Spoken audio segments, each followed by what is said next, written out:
যখন ভুল তথ্য দিচ্ছেন আপনাদের মাধ্যমে সর্বপ্রথম সেনাবাহিনী মিসগাইড হয়েছে। ওই দিন পিলখানায় 57 জন সেনা অফিসার সেনাবাহিনী পিলখানায় হত্যাকাণ্ড ঘটে না। গুলজার আহমেদ বুলবুল শাকিলের মতন লোকজন ওই দিন সেনাবাহিনীতে হত্যাকাণ্ড ঘটে না, বিডিআর পিলখানার হত্যাকাণ্ড ঘটে না। এই হত্যাকাণ্ড যখন হয় সর্বপ্রথম মিডিয়ার মধ্যে সর্বপ্রথম আপনি মিসগাইড করছেন।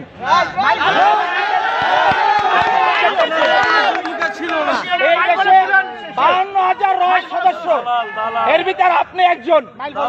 এই দেশকে আপনারা ভারতের অঙ্গরাজ্য বানাবার জন্য যা করাবার তাই করছেন। আপনি এখনো কেন আপনার হাতে এখনো ছাত্র হত্যার রক্ত এখন আপনার হাতে লেগে আছে? আপনাদের মতন আপনাদের মতন কিছু কুলাঙ্গা সাংবাদিক পেশাটা হচ্ছে সত্যিটা মহৎ পেশা, সত্যের উন্মোচন তারাই করে, কিন্তু আপনারা সত্যটারে মিথ্যা বানাইয়া এই দেশটাকে একটা কিছু মুঠের মতন আপনারা অন্ধকার জগতে বানাই ফেলাইছেন ভারতের অঙ্গরাজ্য বানাবার জন্য। আপনি এদেশের একজন নাগরিক হয়ে আপনি এদেশের ক্ষতি কিভাবে করেন বলেন তো?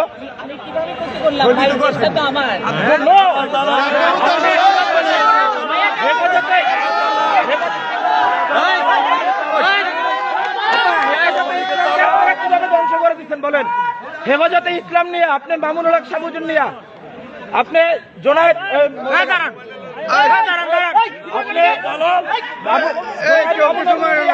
আপনি কি মন্তব্য করছেন বলেন?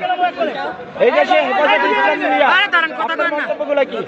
আমরা আপনার সমস্ত এই দেশের সাংবাদিক আপনি কুলাঙ্গার ধ্বংস করছেন।